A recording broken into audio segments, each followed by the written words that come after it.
কংগ্রেস ও বিজেপিকে নিশানা মানগোবিন্দর। যারা পঞ্চায়েতে কংগ্রেস বা বিজেপি করেছে তাদের নিয়ে রাজনীতি করতে আসা ভুল। ব্যানার টাঙিয়ে নেতা হওয়া যায় না, মান্ডির ধান খেয়ে মোটা হলেও নেতা হওয়া যায় না। কটাক্ষ বিধায়ক মানগোবিন্দ অধিকারী। ঠিক কি বলেছেন তিনি, শোনাই আপনাদের। এখানে বলগোনা নিত্যান্তপুরে মিছিল নিয়ে কোনো চিন্তা করতে হয় না, কিন্তু কতগুলো লোক যারা পঞ্চায়েতে কংগ্রেস করেছে, যারা পঞ্চায়েতে বিজেপি করেছে, তাদেরকে নিয়ে যদি রাজনীতি করতে আসে সে ভুল রাজনীতিতে যাচ্ছে। আরে ব্যানার টাঙিয়ে নেতা হওয়া যায় না, ব্যানার টাঙিয়ে নেতা হওয়া যায় না, মান্ডির ধানকে মোটা হওয়া যায়, নেতা হওয়া যায় না। এই কথাটা মাথায় রাখবেন। আজকে নেতা হয়েছে মানব অধিকারী মার খেয়ে উঠে এসেছে, সে উপর থেকে চাপিয়ে দিয়ে লিডার হয় নাই। প্রকাশ্য মঞ্চ থেকে এই বক্তব্য শোনা গেল মানগোবিন্দ অধিকারীর মুখে। বিধায়ক মানগোবিন্দ অধিকারী তিনি বলছেন ব্যানার টাঙিয়ে নেতা হওয়া যায় না, মান্ডির ধান খেয়ে মোটা হলেও নেতা হওয়া যায় না, এমনটাই কটাক্ষ বিধায়ক মানগোবিন্দ অধিকারী।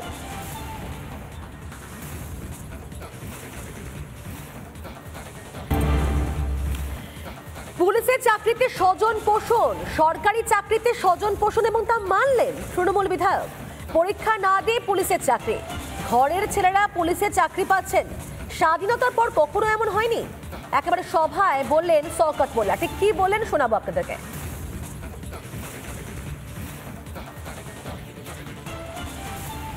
স্বাধীনতার পরে আপনারা কখনো দেখেছেন আমাদের ঘরের ছেলেরা সিভিক পুলিশ হয়েছে, ভিলেজ পুলিশ হয়েছে?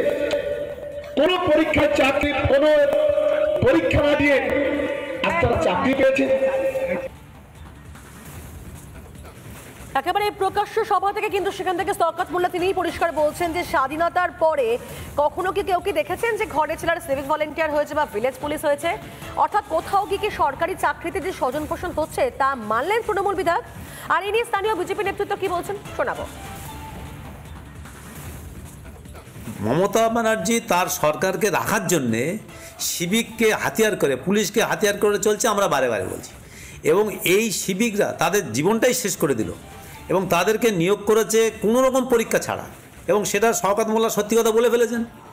এবং এটা শওকত মোল্লা বলছেন যে আমার দলের হয়ে কাজ করতে হবে, পুলিশকে তার দলের হয়ে কাজ করতে হবে, সিভিক পুলিশকে তার দলদাসে পরিণত করার জন্য যেটা করছে। এইটা হচ্ছে গণতন্ত্র ব্যবস্থার ওপরে একটা ভয়ঙ্কর আঘাত।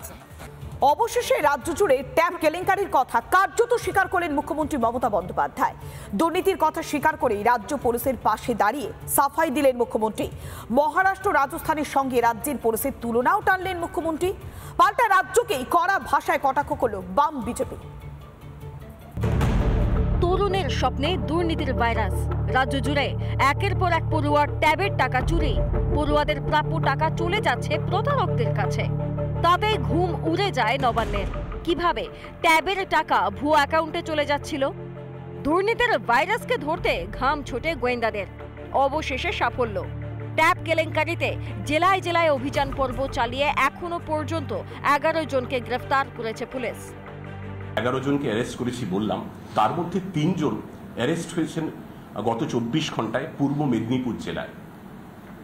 তারা অ্যারেস্ট হয়েছেন, যারা অ্যারেস্ট হয়েছেন তাদের মধ্যে 2 জন মালদার বৈষ্ণবনগরের বাসিন্দা, 1 জন উত্তর দিনাজপুরের চোপড়ার বাসিন্দা। বেশ কয়েকদিন ধরে ট্যাবের টাকা চুরি যাওয়ার অভিযোগ উঠছিল, চাপ বাড়ছিল নবান্নেও। যদিও তখন কার্যত মুখে কুলুপ এঁটেছিলেন মুখ্যমন্ত্রী। অবশেষে রাজ্য জুড়ে ট্যাব কেলেঙ্কারির কথা স্বীকার করলেন মমতা। পাশাপাশি পুলিশকে দরাজ সার্টিফিকেট দিয়ে সাফাইও গাইলেন মুখ্যমন্ত্রী। মহারাষ্ট্রেরও অনেক ওরা হাইজ্যাক করেছে, অন্যান্য রাজস্থানেরও করেছে, সব স্টেটের থেকে হাইজ্যাক করেছে। এই গ্রুপটাকে আমরাই ধরতে পেরেছি। সুতরাং আমাদের administration is very strong, rough and tough. রাজ্যে পড়ুয়াদের ট্যাবে দুর্নীতি নিয়ে মুখ্যমন্ত্রীকে নিশানা রাজ্যের বিরোধী দলনেতার। মুখ্যমন্ত্রী চোর, তার পরিবার চোর, সেক্ষেত্রে নিচের তলায় যারা আছে তারাও ঝেড়ে দিচ্ছে টাকা। তারা বলছে উনি ঝাড়ছেন এত, আমি যদি 5টা ট্যাপের 50,000 ঝাড়ি, ক্ষতি ঝাড়ার প্রতিযোগিতা চলছে। শাসক দল তৃণমূলকে কটাক্ষ বামেদেরও। এই শাসক দল তারা কোনো একটি পদক্ষেপ, সরকারি পদক্ষেপকে দলীয় স্বার্থ ব্যতি রেখে চিন্তা করেনি এবং দলীয় স্বার্থ রক্ষার জন্য দুর্নীতি করেছে। যেদিন থেকে শিক্ষকের চাকরি বিক্রি হতে শুরু করলো সেদিন থেকে আর দুর্নীতির বাকি কি রইল? মুখ্যমন্ত্রীর আশ্বাস, পড়ুয়ারা ট্যাবের টাকা পাবেন, কিন্তু কবে অ্যাকাউন্টে ঢুকবে টাকা? শস্যের মধ্যে লুকিয়ে ভূত, জানতো না প্রশাসন? কেন দুর্নীতি রুখতে এত দেরিতে পদক্ষেপ শিক্ষা দপ্তরের?